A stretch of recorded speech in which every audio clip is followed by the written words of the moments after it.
Cette capsule vous est présentée par Evo Retro, marque cool d'accessoires de jeux vidéo et de protecteurs pour mettre en valeur vos collections de figurines Funko Pop ou cartes Pokémon, ainsi que par la boutique Maixu pour vos peluches et articles décoratifs geek.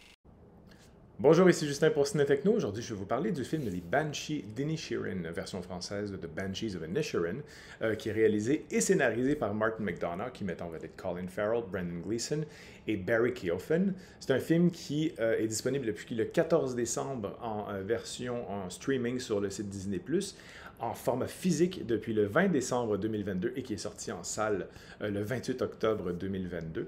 Donc, Banshees of Inisherin, c'est l'histoire de deux amis de longue date, donc Pedrick et Colm, qui se retrouvent dans une impasse amicale. Donc, alors, Colm prend la décision drastique de couper les ponts avec son vieil ami, et ce dernier est complètement bousculé par cette décision et refuse de l'accepter. Il va être aidé par sa sœur et un jeune insulaire troublé. Il entreprendra de réparer cette amitié-là, mais les efforts répétés de Pedrick ne feront que confirmer les choix de Colm, et un ultimatum désespéré aura des conséquences terribles sur les deux anciens complices. Donc, The Banshees of Inisherin, c'est quelque chose qui me rend très heureux parce que, premièrement, c'est un nouveau film de Martin McDonagh, c'est toujours une très bonne nouvelle. Bien sûr, tout le monde adore Three Billboards, pour lequel il a gagné nombreux Oscars, mais mon préféré restera toujours In Bruges plutôt, étant donné que c'est une ville belge, donc on dit en français In Bruges. Et aussi, notamment parce que c'est le moment pour le réalisateur de renouer avec ses deux acteurs favoris, Colin Farrell et Brendan Gleeson. Donc on retrouve la même formule que dans In Bruges ici. Dans ce cas-ci, dans le film de Banshees of Inisherin, ce qui fait la force de ce film, ce sont les dialogues. C'est un film de dialogue. Martin McDonagh, qui est bien sûr un écrivain de théâtre, qui écrivait des pièces de théâtre avant de se tourner vers la réalisation, vers le cinéma. Et donc, c'est la raison pour laquelle ces scénarios sont si bien ficelés, si bien écrits, détaillés. Et bien sûr, ces dialogues, donc c'est pas étonnant qu'il a gagné un Oscar il y a quelques temps.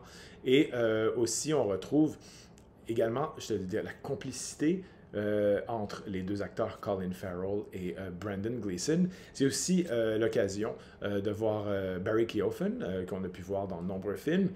La dernière fois que je l'avais vu, c'était dans le film The Eternals de Marvel, qui n'était pas très bon, mais sa performance était vraiment très bonne aussi. Et c'est bien sûr l'acteur qui joue le célèbre Joker dans le dernier film de Batman avec Robert Pattinson, qu'on le voit à la toute fin du film.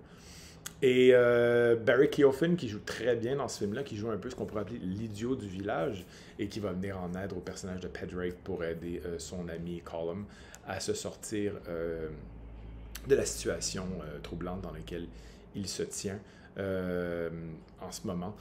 Donc, Colin Farrell, qui a gagné le prix de l'interprétation pour son rôle dans le film de McDonagh à la Mostra de Venise, livre une performance phénoménale. Colin Farrell est un acteur très polyvalent qu'on peut voir dans des rôles tellement différents, mais à chaque fois ne déçoit jamais. Il s'imprègne, il s'imbibe des émotions de ses personnages et il est capable de les jouer à la perfection, peu importe l'âge à laquelle il a pu avoir au cours de sa vie, évidemment, il a été capable de jouer les personnages selon différentes facettes. Tout comme Brendan Gleeson, qui est évidemment plus âgé que Colin Farrell, mais qui est un acteur tout aussi incroyable.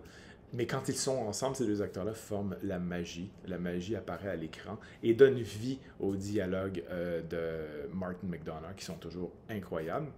Je ne vais rien spoiler du film parce qu'évidemment, c'est un film dans lequel il ne se passe pas beaucoup de choses. Oui, il se passe des choses, mais c'est un film qui est surtout basé sur les dialogues. Mais je vous conseillerais de garder une attention toute particulière à la cinématographie.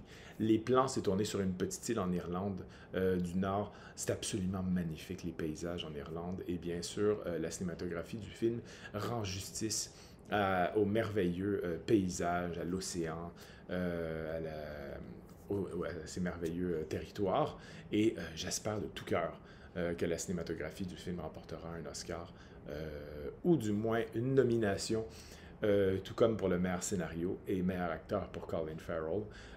Probablement meilleur film, une nomination, et j'espère Martin McDonagh pour meilleure réalisation, mais au moins scénario. Donc c'est un film que je vous conseille, qui est facile à regarder pour les fans de McDonagh qui le suivent depuis le tout début, comme moi. C'est pas mon préféré, mais c'est quand même un de ses meilleurs, malgré le fait qu'ils sont pas mal tous très bons. Donc, oui, je vous le conseille chaleureusement, disponible sur Disney+, si vous l'avez, ou bien sûr en format physique, si vous préférez. Donc, c'était Justin. Merci et bon visionnement.